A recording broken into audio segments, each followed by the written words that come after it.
Good morning, everybody. Orange J here with another War of the Visions video, and today we are talking about GOLBEZ, the brand new Final Fantasy IV collaboration character that we're getting along with the EX reruns of our old Final Fantasy IV characters.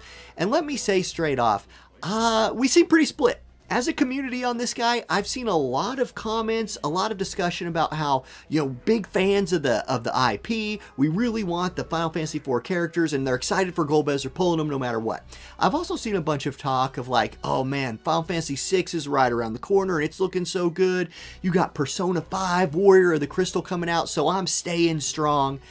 And I've seen equal amounts of both of those.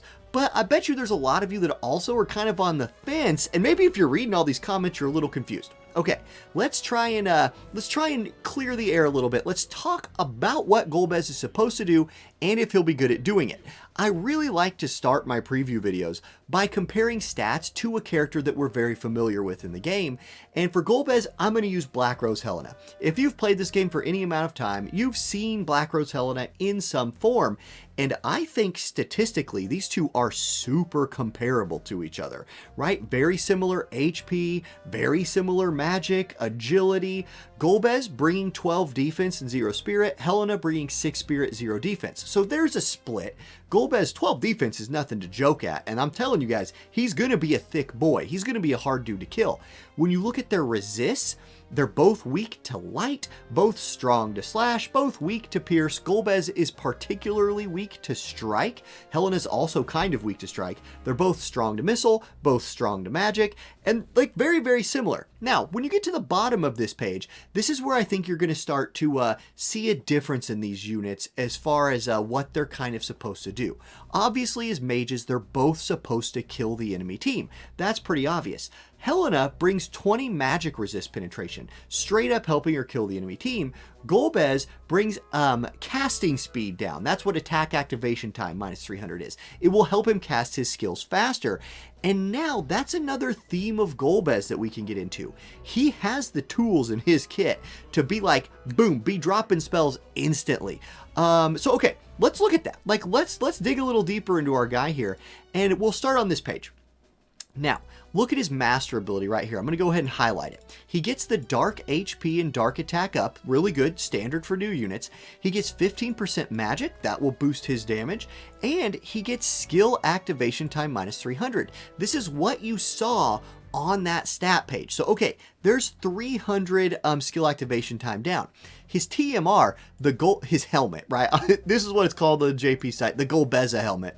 It's going to be different than that in global, promise. But here it is, right? Stat-wise, not lovely. Like 420 HP, so they're memeing with that. Then 4 defense, 12 spirit, and 6 crit evade.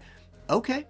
Okay, if you're going to give something 420 defense, though, give me some blossoms. Hook me up with the... yeah, okay. Stopping. Anyway... The activatable skill on it, though, is another 500 skill activation time down. So if you stack that with just his master ability, okay, you're already at 800 skill, attack speed casting down. So he's going to cast his spells really fast if he wears this and uses it. I don't love this TMR though, so I would like there to be another way for him to find that skill activation down, and there is when we dive into his kit a little bit here. So first up, his support abilities. I really like his support abilities. I think he has a great selection here, and I think that's because he has good subjobs. Like, particularly Scholar is a phenomenal subjob. Anyway, his main job, let's look at those. First, HP plus 12%, magic plus 24%. Anytime you can just boost the raw magic stat, it's going to be one of your highest value return stat boosts for a mage. So I like that one a lot. Gods and demons from a green mage. This is magic resist. So if you're fighting anti-magic, or if you're going an anti-magic route, you have that option. Then this is his most interesting one. Black armor demon. This is a massive 30 defense and 30 spirit buff for the first 3 turns of combat, as well as 12% missile resist for the whole time. So if you're fighting missile teams, you can wear this for that 12 missile resist. But for the first 3 turns, 30 defense and 30 spirit, I mean, now we're talking about somebody who can really start stacking up that defense and spirit, particularly defense, because he's bringing 12 just base. So just with this buff and his normal stats, he's at 42 defense walking into a fight. Yes, after 3 turns that will fall off, so that's something to remember. But then you get into his Scholar sub-job, and you can get even tankier. Scholar is a tanky mage class, right? So Scholar's Knowledge, this is going to give him 12 more defense. So what are you at? You're already at like, what, 42? Now you're at 54? Okay. And 20 accuracy. Accuracy is going to be a big deal on this guy. He does not have 100% hit abilities, so finding some accuracy, especially if you find yourself against Elena's or against some of those wind teams with Tifa and Halloween Little Leela, accuracy could be a big deal. I would not sleep on the Scholar's Knowledge support skill for him. I'm happy he has that. Emerald Echo, this is a big skip. I don't like Emerald Echo because it only applies to certain buffs, ones that say like increase agility. That's the kind of buffs that Emerald Echo will affect. And then Preliminary Chanting. Here is another 200 reduction to his casting speed for himself. The problem here is I think it's like not as good as the rest of his abilities, right? Like, how do you not run? If you're fighting physical teams, how do you not stack these two right here and just bring yourself 42 defense? Or how do you at least not stack the HP, magic, and then 30 of defense and spirit? So I see where they're going. Again here, more skill activation time down, but I don't think you're going to run that in support abilities very much because the others are so good. Okay, I'm stalling out here, but you can see what I'm talking about. Lots of defense, some spirit, resist mixed in there. He's going to be tanky, and you can boost his damage a little bit. Counter moves, let's check those out. Dark Moon, this is a 30% chance against all damage to absorb AP. It won't crit. It literally can't crit, but it's an AP steal. That's okay. That's what his new job is bringing, though. Dispel Counter, this will debuff the target, 20% chance. And then Counter Magic, this is a 30% chance to do 121% magic damage counterattack. These aren't good. I don't love these. You probably just run counter magic, and when somebody hits you, you got a chance of just nuking them back. That's probably his most practical one. I'm not going to give him a very good score on his counter moves. Okay, let's continue. He's got his EX job, obviously, already. When we're looking at his main job here, Black Fangs. This is going to be his really cheap, you know, the move I always call the like basic attack replacement move. 6 casts. It does come with a nice 25 spirit debuff and does 121% damage. His main job spells scale off of magic, dex, agility, and luck, not just straight up magic. So keep that in mind if you're calculating things. But this is a good skill. For a cheap one, a 25 spirit debuff is nice. It's really nice, especially if you're running like a dark magic comp or something. Then he has Moon Eclipse that upgrades to Missing Moon with the EX upgrade. This is a self buff, and it's a pretty good buff, right? First of all, 35 magic attack on yourself for 3 turns. Don't sleep on that. That's a big steroid. I like that a lot. Then he gets debuff resistance against all attack type and all elemental type 100. So you're not going, if he casts his buff on himself for 3 turns, you're not going to be able to debuff him, like debuff his slashing resist, debuff his missile resist, debuff his dark resist or light resist, that sort of thing. It's a pretty cool buff. Like, it's unique, it's cool, and it gives him attack steroid. I'm not a huge fan of these, resistance debuff protectors, but it's a nice little addition to the skill with the EX upgrade. Okay, then he gets Dark Barrier. This, I think, is really core to his job. This is super important skill for him. You're going to want him to use this in every fight. It is a 30% shield of all damage types for 3 turns on himself. Excellent. As well as a 30% absorb the damage he deals back. So it gives him a shield, which makes him harder to kill, and gives him lifesteal on his damaging spells. Awesome. I love this skill. This skill alone, I think, makes him not trash. Dark Barrier is just that good in my opinion. Then he's got another damage here, Jet Black Fangs, which upgrades to Fang of Despair. Again, we're on the JP side. These might be called something different in Global. So this is 165% damage. It has a nice big AoE on it with range height 1, AoE height 1, 2 casts. Decrease the spirit by 30% of the target for 3 turns. This is a debuff, right? So units like, think of Charlotte, who can very easily give herself 100% debuff protection. That debuff would do nothing to her. Or even if she just cast her hate skill, that 30 spirit debuff would only turn into a 15 because her buff will reduce it by half. Okay, so that's a thing. And then a 25% chance to inflict immobilize for 3 turns. So pretty cool. A nice big AoE. I like mages that have nice big AoEs, especially for like farming in PvE or something like that. I think this is a good skill. I The decrease in spirit, I would rather have spirit penetration buff than a spirit debuff on the target, but the spirit debuff can be better for PvE. He just already has access to 25 of that up here. So this is 30, it's better. So that's something, and it's a huge AoE. Okay, then Abyss Quasar. This is a 220% modifier skill, right? With a nice range, 1, 2, 3, 4 range with the cross-shaped AoE. Range height 2, AoE height 1, 3 casts on this. And if the target is silenced, poisoned, immobilized, or spirit, I'm guessing this is spirit debuff because he has a bunch of spirit debuff in his kit, it will increase by 60%, making it a 280% modifier skill, which means it's going to hit hella hard. It's going to hit really hard, especially if you put that debuff on the target, but 220% is nothing to laugh at either. Then it has a 25% chance of inflicting silence for 3 turns, which is very good against mages and stuff. This is a good skill, high damage. The guy's going to do damage. Like, he has the damaging skills to do damage.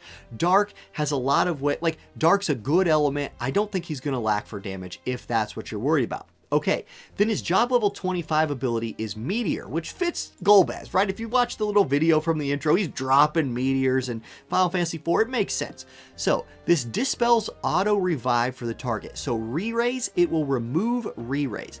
Then it gives him spirit penetration 50. Like I was talking about earlier, I much prefer this.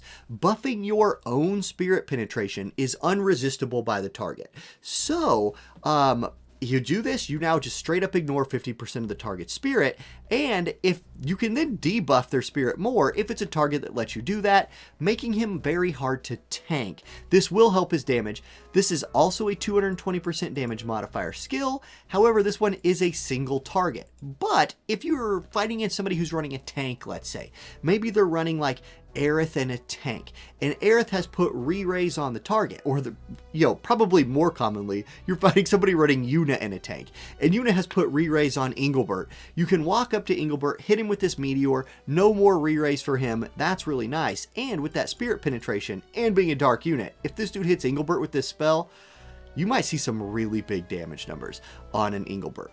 Now, is he great against light? Elena's out there, and Elena's got a lot of dodge. This guy doesn't have 100% hit, so maybe if you give him his glasses, that could help him a lot, and it would give him more spirit penetration. There's some builds out there where this dude doesn't care about spirit very much. Okay, his main job, sub-job. I'll talk about this, and then I'll go quickly through the rest.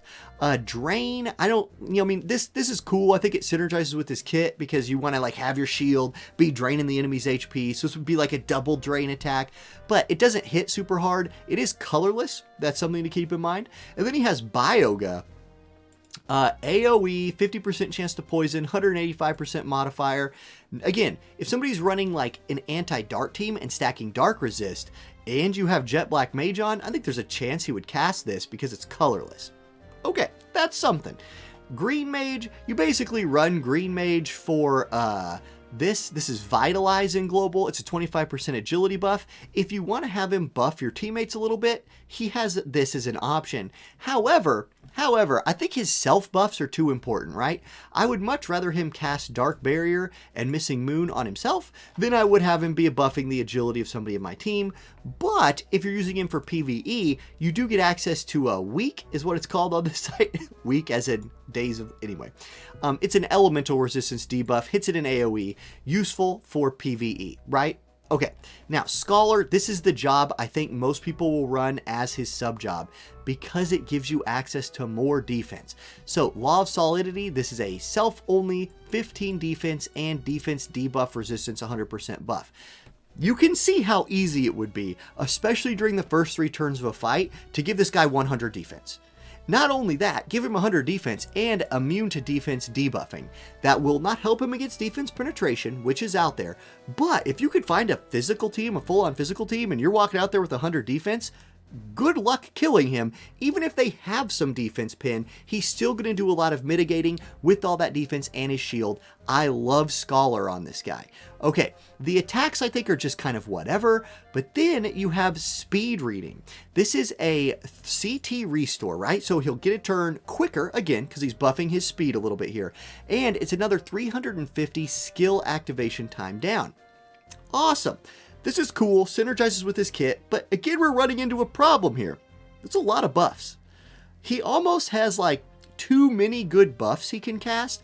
So it would take a big map. It would take a lot of turtling, I think, to get this guy to do everything, but you would have to be a little specific here with your builds. Are you going pure anti-physical? Maybe think of things like Law of Solidity with his shield buff and the drain.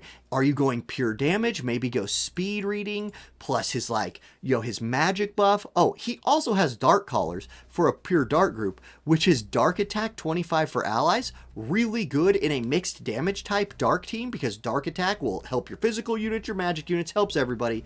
Then evocation gauge boost 60 for 3 turns for allies. I always wanted to mess with this buff and have somebody running like Carbuncle against a mage team. So you buff evocation gauge boost. You have somebody try and like summon Carbuncle early. Maybe they're using like Unis summoner staff or something. And then you just like totally obliterate a mage team with that. It's kind of convoluted. I never tried it really. Maybe I'll try it if I go for GOLBEZ.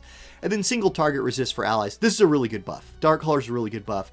Basically, if you want to run Scholar, you have access to a whole bunch of more good buffs. Really cool. And then quickly, his Limit Break. It will increase his magic by 40% before it applies the damage.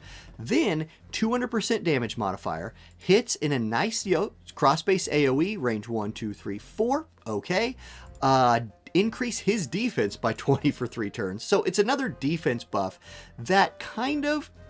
I'll come back to that. And then increases his dark resistance by 25% for 3 turns. Okay. Here's the thing with these defense buffs.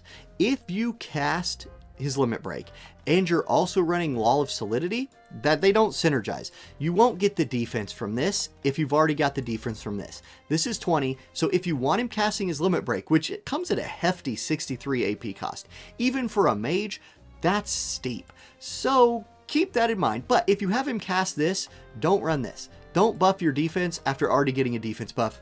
Not a good idea. So, okay, let's put a bow on this video. What do I actually think about GOLBEZ and his impact in the game / should you pull for him? Look, if you're a fan of GOLBEZ, if you just want the Final Fantasy IV characters because like some of you have said, it's just your favorite game ever, GOLBEZ is going to do a lot of damage. He's not going to let you down. A team of like GOLBEZ, Black Rose Helena, Dwayne, or GOLBEZ, Kane, some other dark unit, that team's going to go out there, is going to do a bunch of damage. It's going to kill people, no problem. GOLBEZ is also going to be very, very good into purely physical teams. You can see all of the ways this guy has to deal with defense, right? He could just buff his defense to next year. Will he be good against units that hit Spirit, like Starlight Elena or a lot of the light element units? Probably not. Like, he's definitely going to be better against physical than magic. And light is also in a better spot than dark right now. So he's not going to like shift the meta dramatically, right? But is he totally usable? Absolutely. And if you're a fan of him, guys, like, let me give you some news here. I hard force Eileen in like high level arena all the time. If you you can do it. You can play whatever character you want to play. I don't think you're going to find a ton of people in this game who will tell you that Eileen is a top tier character, but I just like her. And you can win with her. It's fantastic. Dark has a super strong roster, and he's going to add to that strength. He's going to be strong. He's a new unit. New units don't suck most of the time, unless their name is Thancred, which I hear he's getting some buffs pretty soon. So I'm sorry to do you dirty like that, Thancred, but man. Anyway, all right, that's the video, you guys. I hope it was useful. I hope you liked it. And if you're polling, good luck on your polls. I'll catch you next time. Peace.